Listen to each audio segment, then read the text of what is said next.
আমি আজকে আপনাদেরকে আম দিয়ে খুব মজার একটা পিঠা তৈরি করে দেখাবো। আম দিয়ে তো আপনারা অনেক ধরনের রেসিপি খেয়েছেন, তবে কিভাবে আম দিয়ে এই পিঠাগুলো তৈরি করতে পারেন সেই রেসিপিটাই শেয়ার করব। আশা করি আপনাদের কাছে ভালো লাগবে। এখানে আমি বড় সাইজের একটা আম নিয়েছি। এখন এটাকে ধুয়ে আমি ভালো করে টুকরো করে কেটে নিব। কেটে আমি এটাকে ব্লেন্ড করে নিয়েছি। এখন এর মধ্যে আমি দিচ্ছি 1 কাপের মতো পানি।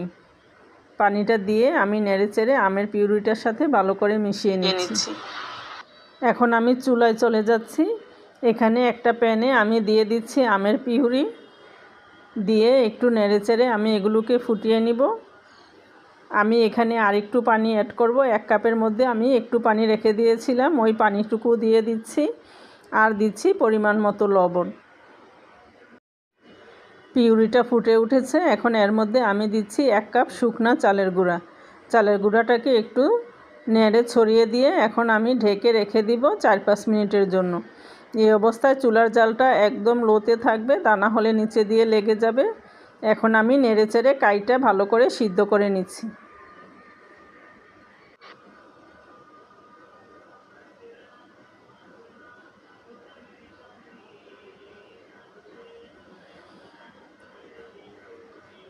চুলার জালটা লোতে রেখে নেড়েচেড়ে আমি কাইটাকে তৈরি করে নিয়েছি।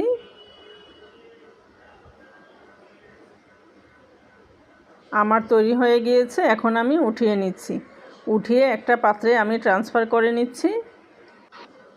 কিছুটা গরম থাকা অবস্থায় আমি এগুলোকে মথে একটা ডো তৈরি করে নিব।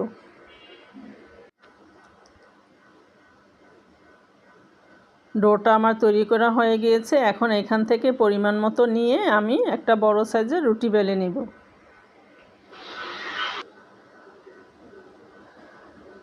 এর উপরে আমি কিছু শুকনা চালের গুঁড়া দিয়ে রুটিটা বেলে নিচ্ছি।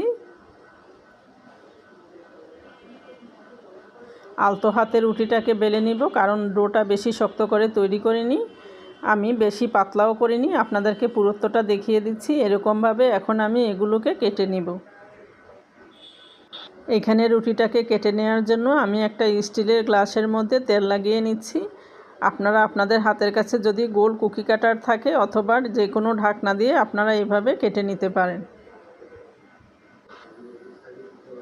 এইভাবে করে আমি পুরোটা রুটি কেটে নিচ্ছি, দেখতে পাচ্ছেন।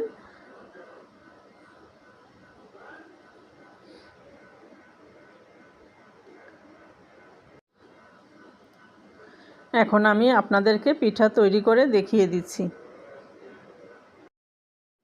এখানে আমি একটা গ্রেটার নিয়েছি, এর মধ্যে আমি তেল লাগিয়ে নিচ্ছি। এখন একটা পিঠা নিয়ে আমি এর মধ্যে দিয়ে চেপে চেপে একটু ডিজাইন করে নিব। হালকা হাতে আমি চেপে ডিজাইনটা করে নিয়েছি। এখন এর মধ্যে আমি পরিমাণ মতো নারিকেলের পুর দিয়ে দিব। নারিকেলের পুরটা আপনাদেরকে দেখাইনি, তাহলে ভিডিওটা অনেক লম্বা হয়ে যাবে। আমার চ্যানেলে নারিকেলের পুরটা কিভাবে তৈরি করতে হয় রেসিপিটা দেয়া আছে, আপনারা চাইলে দেখে নিতে পারেন। এখন আমি পিঠাগুলো সাইড দিয়ে এভাবে চেপে চেপে একটু ডিজাইন করে দিচ্ছি, এতে করে দেখতে ভালো লাগবে। একদম সহজ, আপনারা একটু দেখলেই এটা করতে পারবেন। প্রথমে চাপ দিয়ে এভাবে একটু বেলে তারপরে আমি মুড়িয়ে নিয়েছি। আমি আপনাদেরকে আরেকটা তৈরি করে দেখিয়ে দিচ্ছি।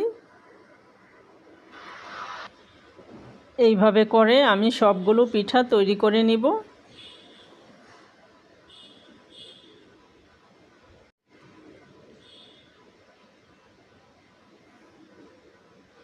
এইভাবে চেপে চেপে আমি ডিজাইনটা করে নিচ্ছি।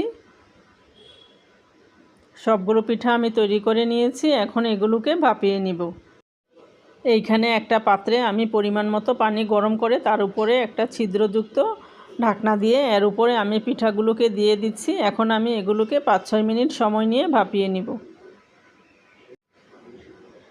পিঠাগুলো আমি ভাপিয়ে নিয়েছি। এখন এগুলোকে আমি উঠিয়ে আপনাদেরকে একটা ভেঙে দেখিয়ে দিচ্ছি। এই পিঠাগুলো তৈরি করার সময় আমি পিউরি আর পানি মিলিয়ে 1.5 কাপের মতো নিয়েছি। তার মধ্যে 1 কাপ চালের গুঁড়া দিয়েছি। পারফেক্টভাবে যদি ডোটা তৈরি হয় তাহলেই আপনাদের পিঠাগুলো একদম সুন্দরভাবে তৈরি হবে। আর ডিজাইনটা করার সময় হালকা হাতে চেপে চেপে করবেন, তাহলেই দেখবেন একদম সুন্দরভাবে সবগুলো পিঠা তৈরি হবে। আপনারা চাইলে এভাবে বাসায় তৈরি করতে পারেন। আশা করি রেসিপিটি ভালো লেগেছে। সবাই ভালো থাকবেন। আল্লাহ হাফেজ।